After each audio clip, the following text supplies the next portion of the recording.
하늘에 계신 하느님 아버지,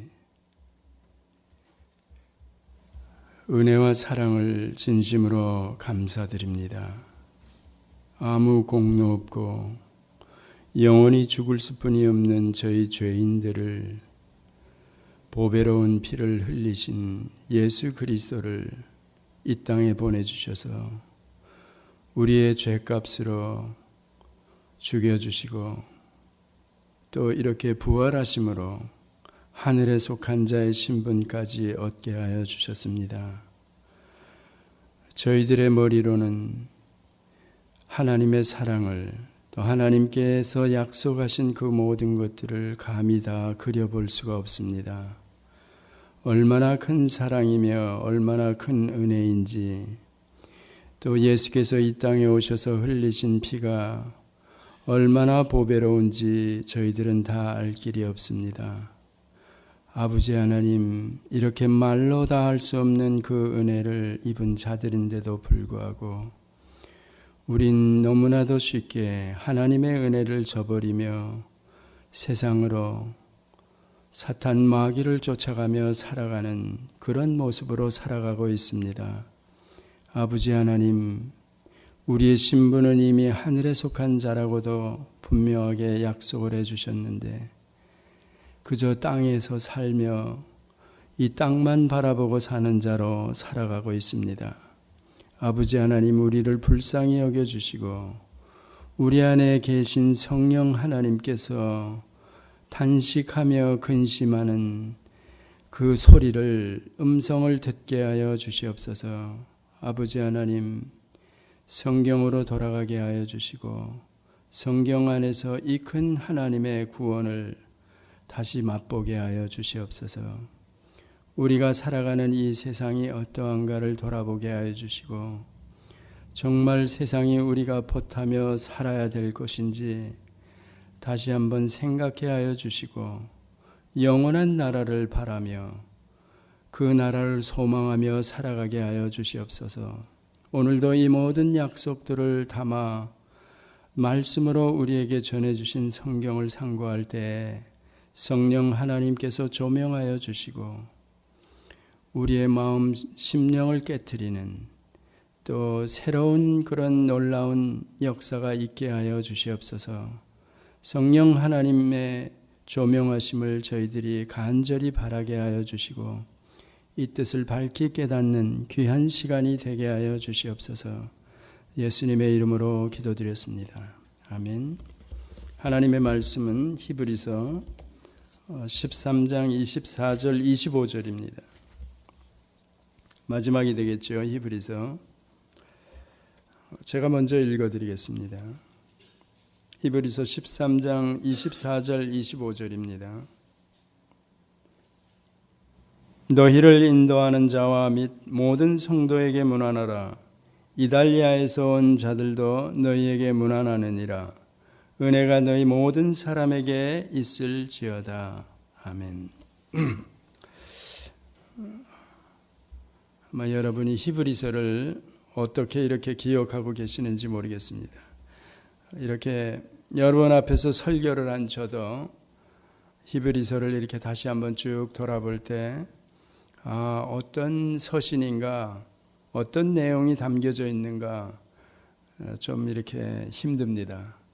자주자주 성경을 저희들이 돌아보면서 읽어야 되는데 막상 이렇게 마지막에 와가지고 다시 한번 이렇게 돌아보니까 전체적으로는 제가 처음 시작할 때 이 13장까지를 단번에, 물론 히브리서뿐만이 아니라 다른 모든 성경 단권으로 이렇게 주어진 그런 책들, 즉 성경들을 한 번에 그냥 앉은 자리에서 확 읽어버리시고 이제 그런 말씀을 제가 분명하게 드린 것 같습니다. 이 히브리서도 마찬가지라 그랬죠. 그렇게 보면 사실상 히브리서가 어려운 책이 아니라 그랬습니다. 지난 시간에 그 말씀드린 저자에 관해서 저희가 23절을 보면서 디모데 얘기가 나오는 거 보니까 아마 저자가 바울인 것 같다 이렇게 얘기했죠. 또 오늘 24절 25절을 보면서도 또 저희가 저자가 바울인 것 같다 이렇게 생각이 들 수가 있습니다. 저는 개인적으로 이렇게 저자가 바울이라고 이렇게 생각하고 있는 사람입니다. 로마서를 시작하면서 저희들이 보면 사도 바울은 항상 교회를 향해서, 성도를 향해서 먼저 그리스도의 이름으로 인사를 하면서 은혜와 평강이 너희에게 있을지어다 이렇게 얘기합니다. 그리고 나서 그 서신을 마감할 때는 오늘과 같은 25절과 같은 은혜가 너희 모든 사람에게 있을지어다 하면서 마감을 합니다. 거의 대부분의 바울 서신들은 이렇게 마감을 합니다. 앞서에는 은혜와 평강이 모든 이들에게, 교회에게 있을지어다 이렇게 서두로 인사를 하면서 시작하고, 마지막에는 은혜가 너희 모두에게 있을지어다 이러면서 그 바울 서신들 마감하고 있습니다. 아마 바울 서신의 특색이라고 저희가 볼 수 있죠. 이렇게 보면 아마 이 히브리서 전체가, 히브리서가 바울 저자로 이렇게 볼 수가 있습니다. 지난번에도 말씀을 드린 대로 구약을 이렇게 잘 이해하고 있는 분이 쓴 서신이다 이렇게 보죠. 예, 그거 맞습니다. 이 말을 저희들이 히브리서를 이해하지 못하면 실제로 신약을 잘 이해할 수가 없습니다. 구약을 잘 이해하고 이렇게 아는 분이 이 히브리서를 썼기 때문에 히브리서를 잘 저희들이 이해하고 나면 구약을 이렇게 클리어하게 알 수가 있습니다. 이걸 거꾸로 얘기하면 구약을 모르면 히브리서를 모릅니다. 그럼 히브리서는 신약에 들어와 있는데 제가 지난번에도 여러 차례 말씀드린 대로 구약을 이해하지 못하면서 신약을 들어가서 이해하려고 그러면 안 된다 그랬습니다. 이해할 수가 없고, 사복음서도 마찬가지, 서신서 전체를, 신약 전체를 구약을 근거로 해가지고 이해를 할 수 있다 이렇게 얘기했습니다. 그런 면에서 보면 구약을 이해하고 해석한 아주 중요한 가이드가 되는 그런 책이 바로 히브리서다 이렇게 얘기할 수 있습니다. 그 다음에 이 히브리서 안에는 물론 옛 언약과 새 언약에 관한 내용들이 나오는데 그 중에서도 이제 비교 우위로 설명하는 예수 그리스도가 누구신가 이랬을 때 과거 이스라엘 백성들이 가지고 있는 그들의 어떤 선지자나 모세, 엘리야나 또 자기네들의 어떤 아브라함, 믿음의 조상 이런 사람들과 비교해 가면서 그리스도께서는 훨씬 우월하신 분이다 이렇게 설명하고 있습니다. 옛 언약, 새 언약도 마찬가지. 그 다음에 모든 구약의 제사 제도 같은 것들을 이쪽 신약으로, 새 언약으로 와가지고 저희들에게 또한 이해시켜주고 있으면서 더 중요한 것은 어떻게 해서 유대교가 이제는 지나가고 새롭게 기독교가 시작되었는지 그런 내용들을 또한 이 히브리서에서 가르쳐주고 있습니다. 옛 유대교가 더 이상은 이 땅에 존재하지 않고 또 다시 또 회복될 수 없고 이렇게까지도 가르치고 있습니다. 이제는 그리스도로 말미암아 새 언약으로 시작되는 그 새 언약으로 시작되어 가다가 즉 보증으로 오신 성령으로 이제는 마지막까지 가게 되어 있다 이 설명을 하고 있습니다. 그런데도 불구하고 지금 Back to the Jerusalem 그러면서 시오니즘 운동 같은 것들 이런 것들 하고 있으며 그 다음에는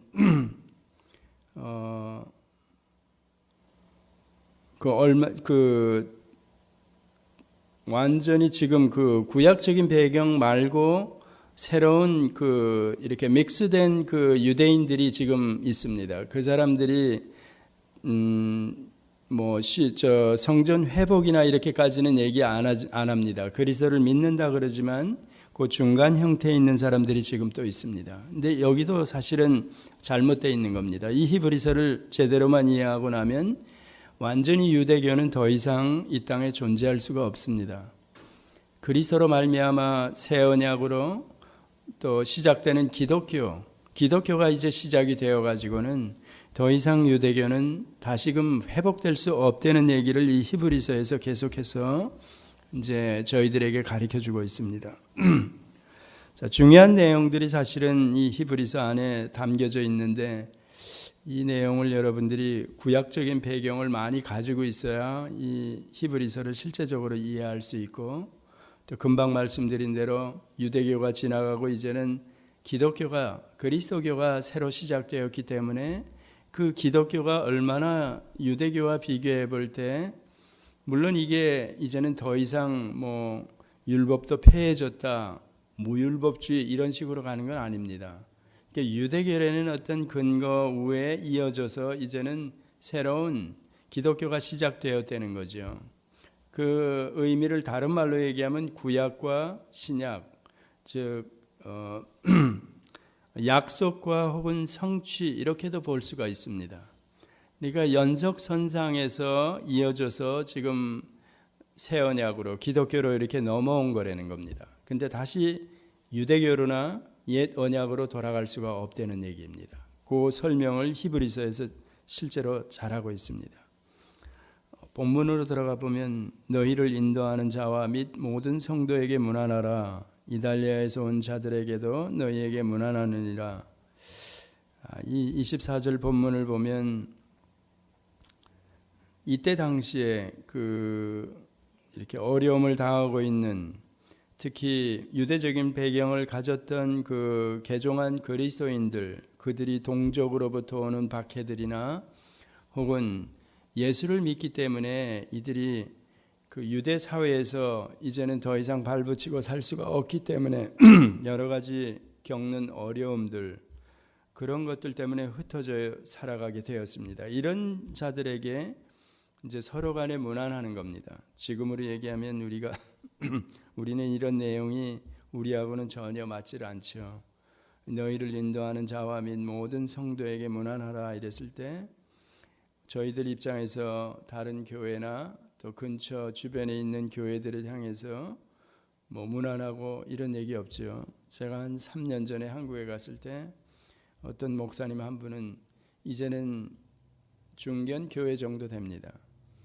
한 300명 정도 모이는 교회인데 그 교회 안에 외부 강사 초청을 거의 이제 안 하고 자체 내에서 모든 것을 다 이제 해결한다 그럽니다. 그러니까 지방 신학교라 그래가지고 한 300명이 모이니까 그 안에서 학교를 운영하고 있으면서, 물론 교단 신학교죠.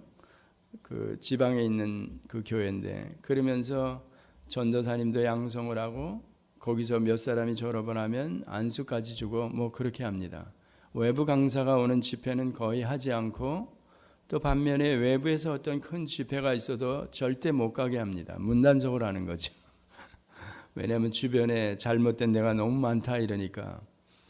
그런 입장을 가만 보니까 주변 다른 교회와 전혀 교류가 없는 겁니다. 교제가 없는 겁니다.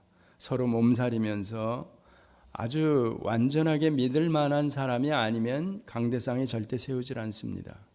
그리고 어디 다른 교회에 가서 집회에 가라고 권유하지도 않고, 바로 그런 현상이 지금 제가 3년 전에 한국 갔을 때 어떤 교회 가니까 실제로 그 담임 목사님이 그렇게 얘기를 합니다.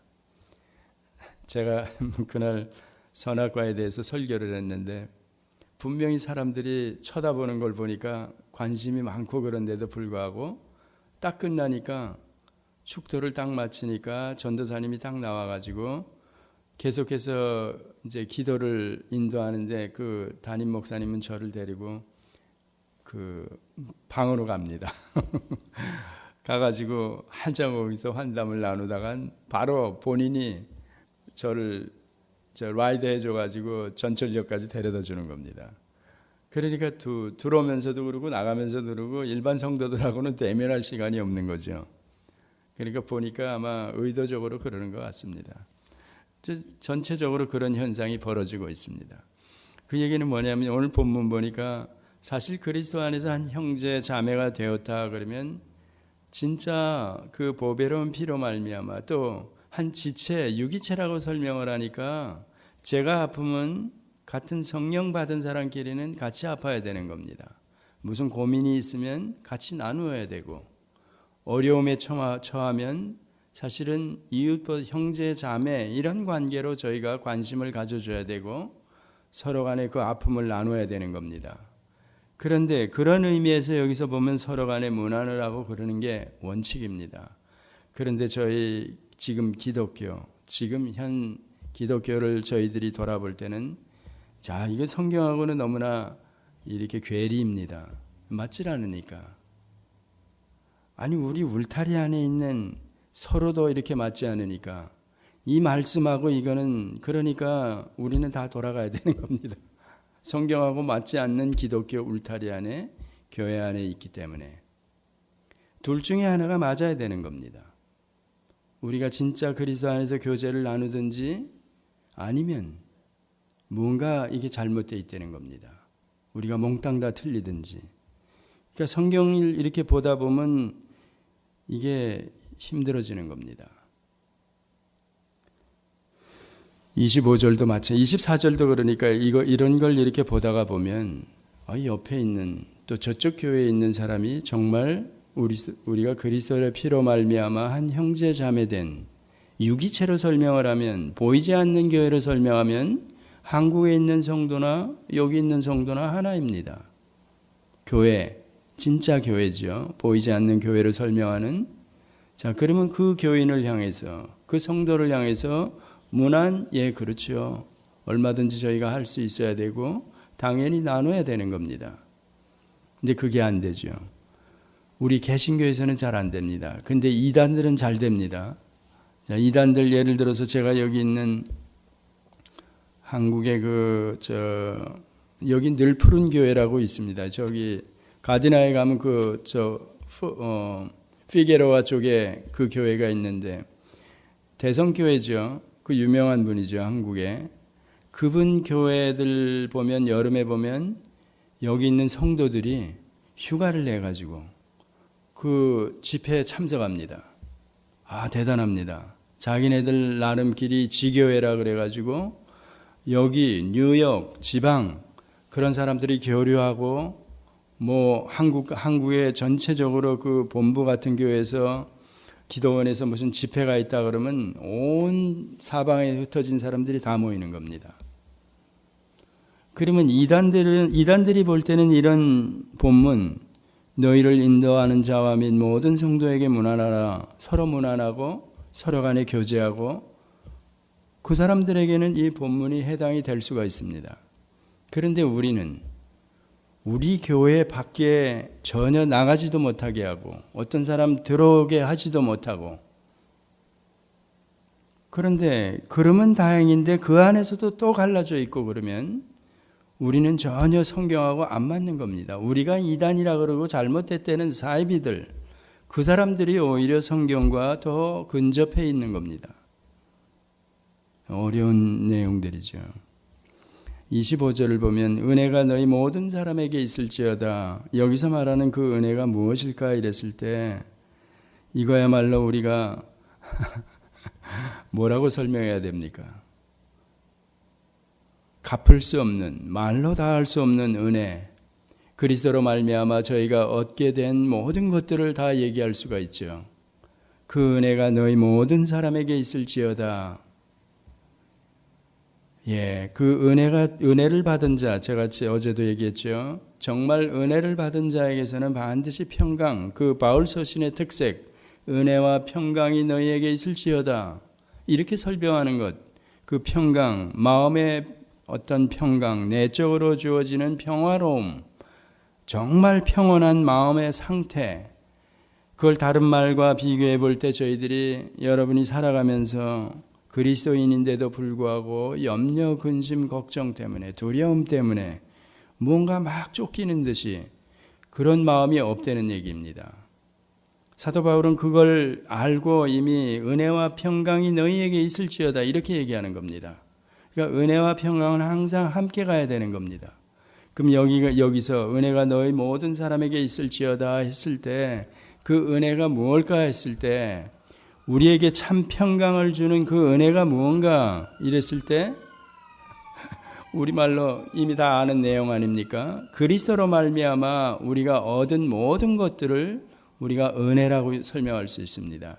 제 쪽에서 아무것도 조금치도 이렇게 갚을 수 없는 것, 내놓을 수 없는 것, 아무것도 안 하고 공짜로 얻은 것들을 저희가 은혜라 이렇게 얘기하는 겁니다.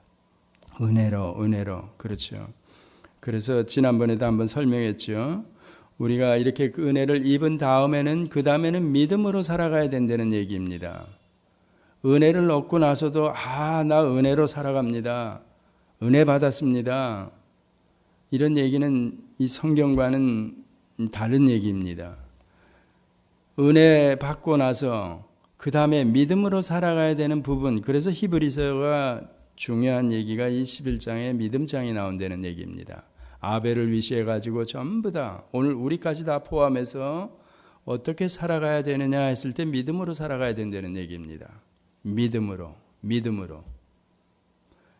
은혜로 살아간다 이 얘기는 포괄적으로 전체적으로는 그게 틀린 말이 아닙니다. 그렇지만 저희들이 은혜가 무엇인지 오늘 여기 25절 마지막에 은혜가 너희 모든 사람에게 있을지어다 했을 때 이 저자가 그 은혜가 무엇인지를 저희들이 바로 이해한다면 그 다음에 이걸 만약에 은혜를 얻은 자라 그러면 마음 안에 평강이 있고 그 다음에 저의 모든 것들은 다 믿음으로 드러나야 된다는 겁니다. 드러나는 믿음으로 설명이 되죠. 만약에 이렇게 가지 않는다면 은혜 받은 자가 아니라는 얘기죠. 그래서 주어지는 믿음과 드러나는 믿음으로 제가 설명을 드린 거죠.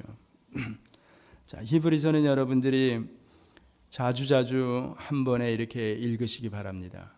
이 안에 나오는 내용들이 전체 히브리서 구약 성경을 배경으로 했기 때문에 히브리서를 자꾸 읽다 보면 바울이 얘기하는 그 신약 안에도 그 구약 내용이 얼마나 많이 들어있는지 모릅니다. 로마서 같은 데는 특히 굉장히 많이 들어있습니다.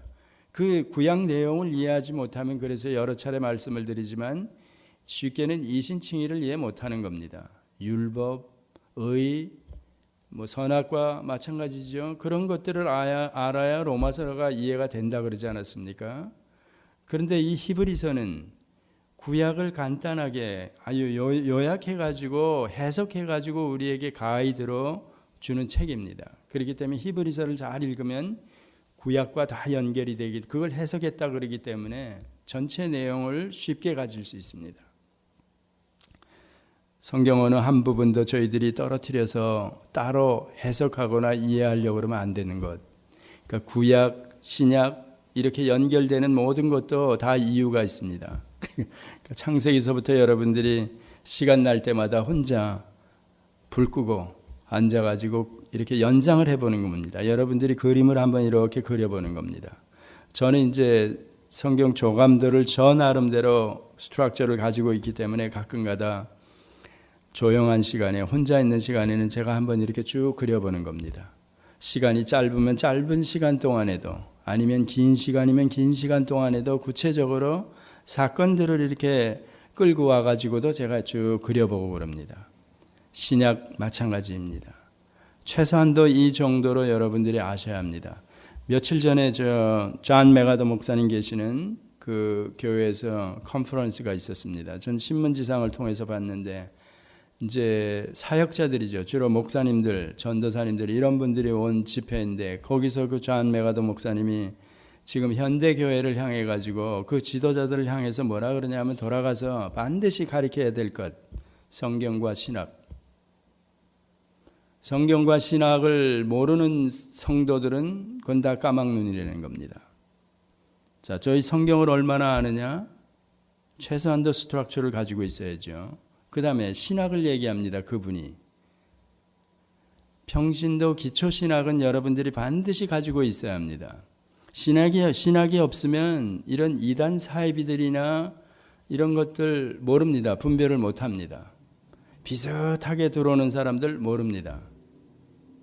또 성경을 여러분들이 이거는 아전인수격으로 어떤 교파의 입장에 따라서 이렇게 가지고 있기 쉽기 때문에 제가 학교에서 설명한 대로라면 성경, 교리, 신학 이렇게 나눠지는 겁니다.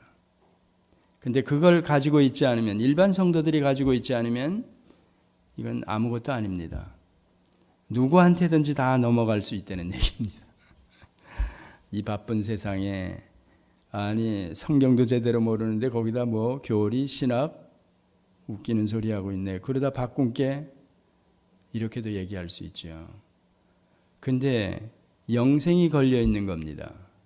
우리 지난번에 베드로후서 저희들이 돌아보면서 그랬죠. 하나님의 날, 종말, 그 날이 임하기를 간절히 소망하며 바라며 살아라 이러지 않습니까? 그렇다면 그 날이 도적같이 온다 그러는데, 그러면 언제 저희가 성경, 교리, 신학, 바쁜 일 때문에 이걸 치울 수가 없다는 얘기입니다. 그러니까 그런 교회에서는 그렇게 강조를 하는 겁니다. 이단 사이비들이 그러니까 더 열심이고 더 대단합니다. 제가 아는 아까 금방 얘기한 그 늘 푸른 교회 성도를 제가 한 여자분을 아는데, 이 여자분은 무조건 자기가 하는 사업을, 조그만 사업입니다. 밥을 겨우 먹는 거지만 한 달 동안 여름에 문 닫고 한국에 나갔다 오고, 그 여자가 언어를 배우는 겁니다. 헬라어, 히브리어를. 제가 보니까 많이 배운 사람 같지도 않은데 교회에서 그렇게 막 시키니까 이 여자가 그걸 뭐 기억 니은 하듯이 그렇게 하고 있습니다. 제가 그래서 우리 일반 개신교 정통이라 그러는, 보수라 그러는 그 성도들하고는 이건 완전히 다른 겁니다. 오히려 그런 분들이 더 열심이고 생업을 중단하고도 그런 집회에도 가고, 얼마나 놀라운 일인지 모릅니다. 저들에게 진짜 바른 복음만 들어간다면 저 사람들이 진짜 같은 그런 생각이 얼마나 많이 드는지 모릅니다. 실제 그런 사람들을 만나고 보면 저는 개인적으로 너무나도 한심한 겁니다. 이런 심정을 여러분이 조금 아시겠죠? 기도하시겠습니다. 하나님 아버지, 어떻게 이 시대를, 또 이 세상을 바라보아야 하는지, 또 이 세상에 발 딛고 사는 저희들의 위치가 어떤 위치인지 참으로 암담할 때가 너무나도 많습니다. 하나님 아버지, 보증으로, 새 언약의 보증으로 보내주신 성령을 저희들이 의지하지 않습니다. 성령을 쫓아 행하지 않습니다. 성령 충만을 받지 않습니다. 아버지 하나님, 성령을 의지하게 하여 주시고 성령 충만을 지속적으로 저희들이 받게 하여 주시옵소서. 성령을 의지하고 우리의 남은 생애를 살게 하여 주시옵소서. 왜 과거 이스라엘 백성과 다르게 새 언약으로, 새로운 약속으로 성령을 우리에게 보내주신다고 하시고 실제로 또 보내주셨습니까? 만약에 저희 안에 성령이 계시다면 곧 하나님이 계신 것인데, 이 하나님을 전적으로 의지하고 살아가게 하여 주시옵소서. 예수님의 이름으로 기도드렸습니다. 아멘.